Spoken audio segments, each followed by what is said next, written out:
Despite lockdowns, protests, and general misbehavior across our country and around the world, there's still plenty of pop culture stories to talk about over the last couple of days. And here are a few.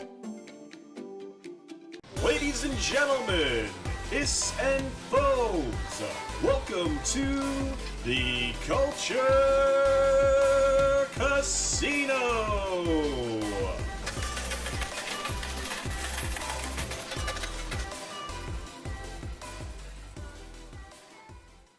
So in a story from a couple of days ago that I did, we have finally realized the fully announced Season 6 of Lucifer on Netflix.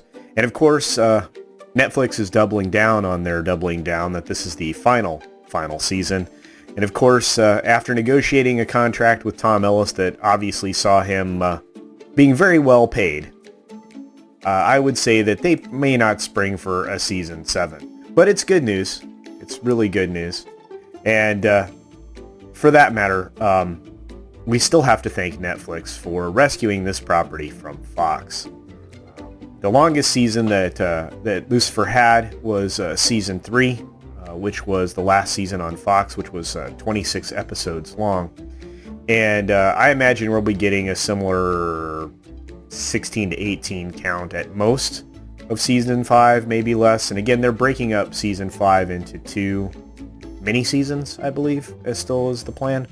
So just be prepared. But it's very exciting that this was finally made official on Tuesday morning, knowing full well, as I did on Monday, that this was going to go forward because they just signed the deal with Tom Ellis. So the first 8 episodes of what I believe, like I said, would be 16 episodes for Season 5. I think it'll be a similar count for Season 6. The first 8 episodes will be released on August 21st, as I said a couple days ago. And of course, the second half of that season will be announced later on. I imagine they'll break it up a little bit more and divide it into 6-month halves, which will be great.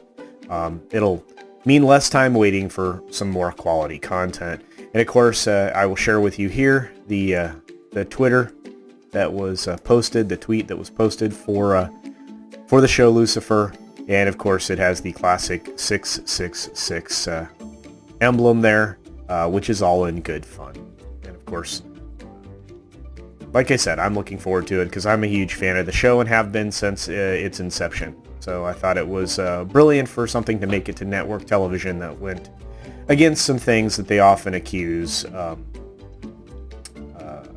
folks of being in the television industry, which is a little bit dim-viewed. So now, jumping over to gaming news, want to talk a little bit about Tony Hawk's Pro Skater 1 and 2 Remaster. It's not a remaster anymore, guys. I was so looking forward to this game for so many reasons. Activision Blizzard has done what they always do, which is they've found a way to virtue signal and pander to an audience that never played this game to begin with, or if they did, never cared about anything that was the virtue signaling and the total agenda pandering crap that's going to be in this. And the reason that I say this is now we're going to see a whole bunch of folks join the skating team. So again, it isn't a remaster. It's a completely new game at this point, with Nadja Houston, Leo Baker, Leticia Buffoni, Aori Nishimura, Lizzie Armanto, Shane O'Neill, Riley Hawk, which I guess that makes sense, and Taisha Jones. So you will get that group of folks that are joining the previous skaters that were included in the original title in Steve Caballero, Jeff Rowley, Bucky Lassick, Alyssa Steamer, Kareem Campbell, Andrew Reynolds, Bob Burnquist, Eric Costin, Rodney Mullen, Jamie Thomas, Rune Gilfberg, Chad Muska, and of course the legendary Tony Hawk. Again, they wanted to do a modern day take on this classic game, and according to this particular story, and I quote, The reveal does indeed bring some diversity to the remaster's lineup, and obviously represents a much younger generation of pros who will be bringing all of their own signature tricks to the gameplay. The original skaters, who will appear as their current age in the remaster, are now in their 40s and 50s. The newcomers, meanwhile, range in age from 18 to 30. That's true. Yep, they're older. But again, not a remaster. Might as well just call it a new game. This is so frustrating. Well, you guys saved me the $40 price tag on this thing. Of course, I would have bought the extended version or deluxe edition, which would have been $50. But thanks, guys, you saved me $50. Anyway, so much for looking forward to things. Now to a little bit of business news, which I follow, most people don't. You might consider it interesting, considering it's about manipulation. And we'll start at first with the story that's not about manipulation from Disney, which is the expansion of the Disney Plus service. With their subscriber count starting to fall, they are now going after 8 more European countries, which will pump those numbers back up.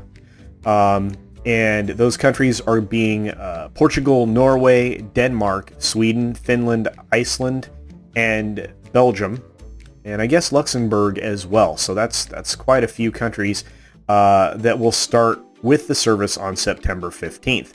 And again, you have to remember, all of this ties in nicely with the way quarterly reporting goes, so that all the investors can get fresh new numbers with bigger subscriber counts. Investors, don't let this go to your head. Please be aware, this is manipulation, and if you're not, I can't help you. But it looks like they're targeting the equivalent of $7.88 or $7.99, or right in about $8 for these other countries in American dollars. So it keeps it in line with what we pay in the U.S. for the most part, unless you're part of a bundle deal or whatever. So just keep that in mind, that this thing is moving forward. And finally, we get to the story about the manipulation, which was put forward in the New Fronts virtual event and pitch that went forward about all of the different platforms or combined platforms, but primarily on Hulu. And the story headline, Hulu rolls out new ad format and measurement tools, unified Disney platform in virtual News Fronts pitch. Now, News Fronts is kind of a version of Upfronts, I believe. Again, the terminology keeps changing, so they can try to seem, more on top of things, I guess. I don't know. But essentially, this story is talking about a way for them to get deeper into advertisers' pockets, because they'll be able to immediately monetize the customers that they're watching for their partnered biggest brands. What this boils down to is that studies have shown that a greater than 50% of the audience that watches Hulu and other streaming services are watching them with their phone close at hand, if not on their phone directly. And so they're going to start utilizing QR codes and push notifications when they see that your account is watching a particular show or they want to promote a specific brand. So this is a new form of manipulation that you will be subjected to. You should be aware of to try to give you a positive view of brands, even if they have gone out of their way to do some very negative things. And it will also be a way for them to sell more stuff to you. So with that being said, just be aware they are always looking for more ways to take advantage of you.